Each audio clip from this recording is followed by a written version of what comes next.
नर्मदापुरं सुविख्यातं रेवाया दक्षिणे तटे सेवासमे सुराजिता देवी नर्मदायै नमो नमः।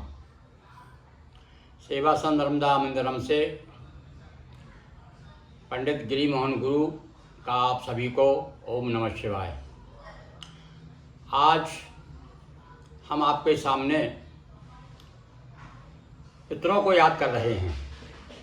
अभी पितृपक्ष आने वाला है और हमारे पास प्रश्न आने शुरू हो गए हैं तर्पण संबंधी, श्राद्ध संबंधी।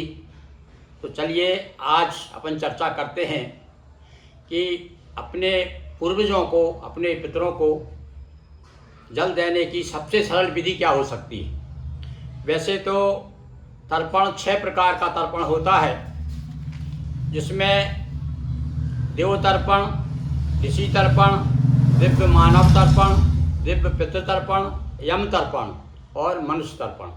अब ये 6 ही तर्पण विशेष रूप से विधि विधान से आप कराना चाहें तो उसके लिए भाई पुरोहित की आवश्यकता है। आचार के बिना पंडित के ये संभव नहीं है। और हर व्यक्ति इतना आज आपाधापी में इतना व्यस्त है कि हर व्यक्ति नहीं कर सकता। जनरली हमने देखा हमारे अपने गांव में कि हर जगह पंडित तो उपलब्ध होते नहीं हैं। तब क्या करते हैं, अपने हिसाब से बेचारे कुश ले आते हैं गांव के लोग। पास में यदि कोई नर्मदा है या कोई दूसरी सरता है, वहाँ जा कर के खड़े हो कर के। और हाँ, एक बात हमने ज़रूर देखी कि वो भले ही बिना पढ़े लिखे हैं, जानते नहीं हैं, फिर भी उन्हें मालूम है कि पितृ और तीर्थ मुद्रा कौन सी होती है और देव तीर्थ मुद्रा कौन सी होती है। जब सूर्य को वो जल देंगे तो इस प्रकार से लेकर के, ऐसा लेकर के सूर्य को जल देते हैं। ये इसको कहते हैं देव तीर्थ मुद्रा। और जब हम पितरों को देते हैं तो इस प्रकार से जल लेकर के और इस प्रकार से यूँ छोड़ देते हैं। मतलब ये अंगूठा को छूते हुए जल जाता है तो उसे हम पितृ, एक पहली उंगली और ये दोनों को स्पर्श करते हुए जाना चाहिए। तो इसे हम कहेंगे पितृ तीर्थ मुद्रा। इससे सब लोग अपने अपने पुरखों को जल देते हैं। तो अब आज हम पुरखों को जल देने की सबसे सरल विधि संक्षिप्त में बता रहे हैं, और जिसे आप 1-2 बार देखेंगे तो आप बिल्कुल आसानी से कर सकते हैं। तो पहली बात तो क्या है भैया, हम पुरखों को जल देने के लिए किन वस्तुओं की आवश्यकता पड़ेगी। तो मुख्य रूप से आपको शुद्ध जल हो, गंगा जल हो तो बहुत श्रेष्ठ पवित्र जल लीजिए। एक कांसे का बर्तन हो तो और अच्छी बात, नहीं तो जो भी चीज़ आपको मिल जाए, क्यों हर गांव में तो हर गांव वासियों के पास तो है नहीं, तो इसलिए जैसा भी साधन मिल जाए उस प्रकार से पात्र आप ले लें। और जल लिए, दूध मिल जाए तो अच्छी बात है, और नहीं तो आप, एक चीज़ जरूरी है उसमें तर्पण के लिए, बिल्कुल कुश और तिल। वैसे जो मिल जाए तो और अच्छी बात है, जौ, तिल, कुश, फूल, दूध, ये सब आप मिला करके भी तर्पण कर सकते हैं। पर मुख्य रूप से ये कुछ भी ना मिले तो आपको जल के साथ में तिल जरूर होना चाहिए। तिल के बिना तर्पण नहीं होता। तो कितनी सामग्री बता दी मैंने। कुश, और कुछ भी यदि नहीं है, मान लो कहीं कहीं स्थिति है कि तो कुछ नहीं मिलता, तो उसके एवज में आप क्या ले सकते हैं, दूब ले सकते हैं। तो अब ये तो हो गया। अब दूसरी आपको सावधानी क्या बरतना है, जब आप अपने पुरखों को जल देने के लिए तैयार हो रहे हैं उस समय, तो उसके लिए बताया कि भैया स्नान कर लीजिए, शुद्ध पवित्र हो जाइए, और उसके बाद में सबसे पहले आप पूर्व की ओर मुँह करिए। तो क्योंकि अब अपने ज़्यादा पूरी विधि विधान से कर नहीं रहे, बिल्कुल सरल विधि से कर रहे हैं, तो सबसे पहले अपन तीनों देवताओं को मान करके कि उनमें सब यम और पुरखे और सारे ऋषि और देवता सब आ गए, तो अपन ले करके सबसे पहले सूर्य भगवान की तरफ पूर्व करके, और इस प्रकार से ये एक अंजलि देना केवल। ओम सूर्याय नमः, ओम विष्णुवे नमः। सबसे पहले ब्रह्मा जी को, फिर भगवान विष्णु को, रुद्र को। ये क्रम है, ब्रह्मा विष्णु महेश कहते हैं ना अपन। तो इस प्रकार से ब्रह्मा विष्णु महेश को, तीनों को पहले सूर्य को दे दिया। ओम सूर्याय नमः, ओम ब्रह्मणे नमः, ओम विष्णुवे नमः, ओम रुद्राय नमः, बस। और प्रार्थना करिए कि सभी देवताओं के माध्यम से सारे लोगों को हमारा तर्पण पहुँचे, हमारा जल पहुँचे। इस प्रकार से आपका हो गया। अब आप तैयारी कीजिए भैया। कुश कुछ ले लीजिए। थाली में आपने तिल डाल लिया, फूल डाल लिए हैं और कुछ को दोहरा कर लीजिए, मूल की तरफ से दिया जाता है उनको। और आपका एक बात और, जब आप सूर्य भगवान को या भगवान तीनों देवताओं को जल दें तब पूर्व की ओर मुँह, अब आपको अपना मुँह, क्योंकि आप पितरों को दे रहे हैं, पितरों का वास किधर होता है, कहा गया वो दक्षिण की तरफ होता है, तो दक्षिण की तरफ मुँह कर लीजिए। और उसके बाद में आप इस प्रकार से अपना बायां पैर ऐसा कर नीचे करके इस प्रकार से बैठ जाइए जैसा मैं बैठा हूँ, और इस प्रकार से ऐसा ले करके, हाँ भाई, इन पितरों को 3-3 अंजलि देना है एक एक को, और 3 पीढ़ी को देना है। अब ये बात समझिए आप, तो बड़ी सरल है, लोग तो अपने हिसाब से कुछ भी दे देते हैं, पर मैं एक नियम बता देता हूँ, सरल नियम, कि 3 पीढ़ी को देना है। तो पहले तो अपने माँ, पहले सबसे पहले अपने पिता में और प्रपिता में, तीनों को हो गया। उसके बाद माँ के बाद में दादी और परदादी, उसके बाद में फिर उधर चलिए द्वितीय पक्ष, द्वितीय गोत्र कहते हैं उसे। दूसरा गोत्र कौन सा, बोले माँ का गोत्र।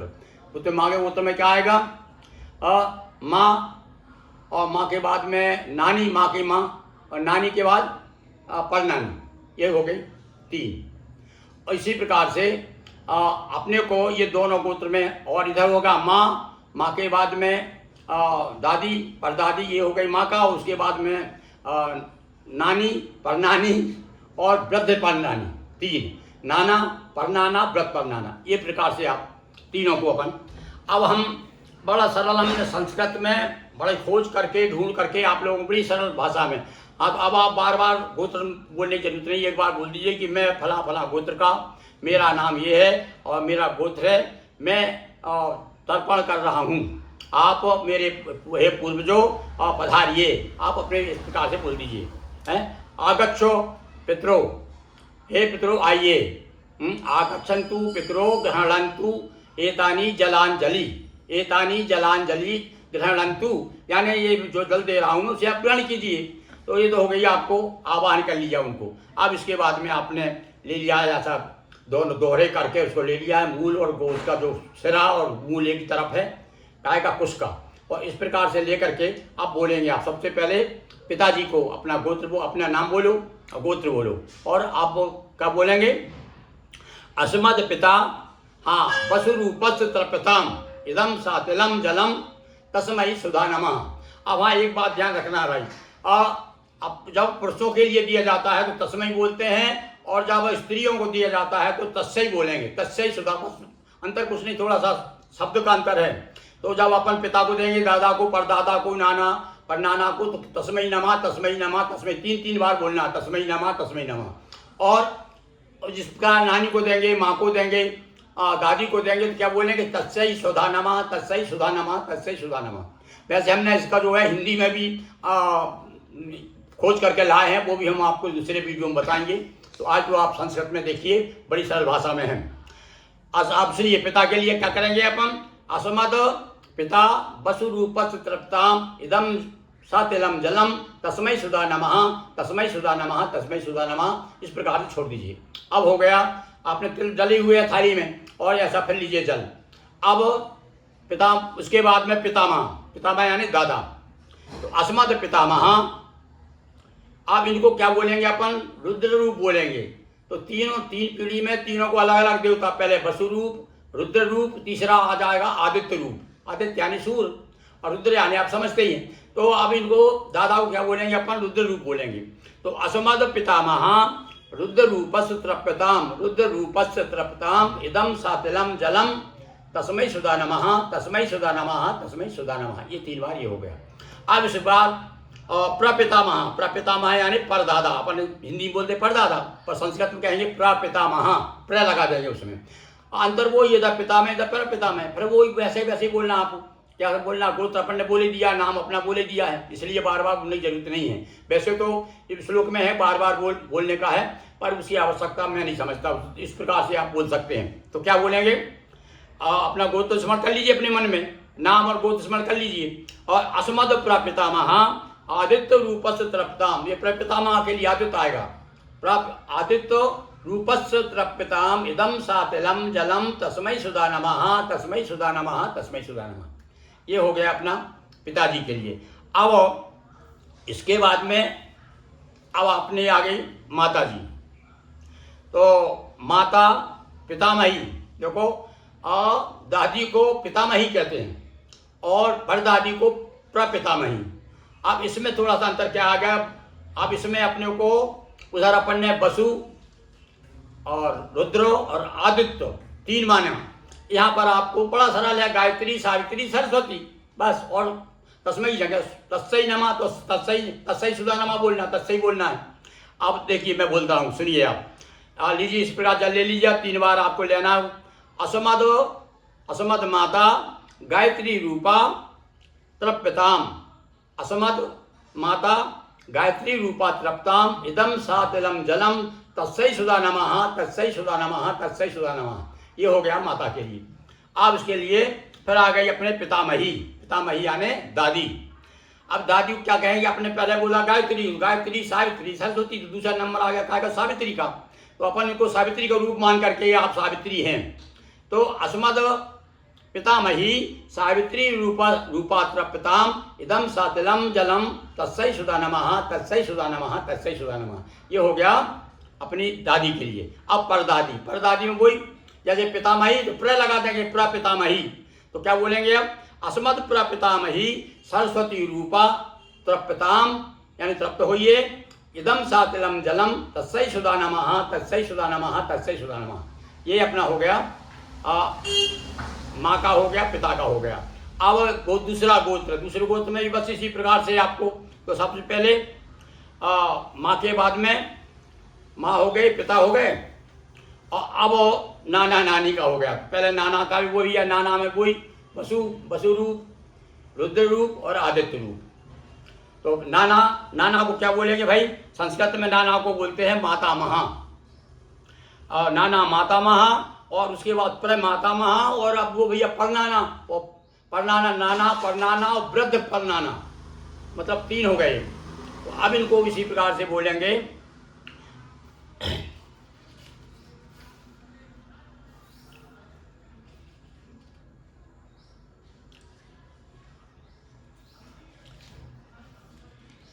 असमद मातामह यानी मातामह यानी नाना, असमद मातामह वसुरूपस्तृप्ताम, इदम सातिलम जलम तस्मै सुधा नमः, तस्मै सुधा नमः, तस्मै सुधा नमः।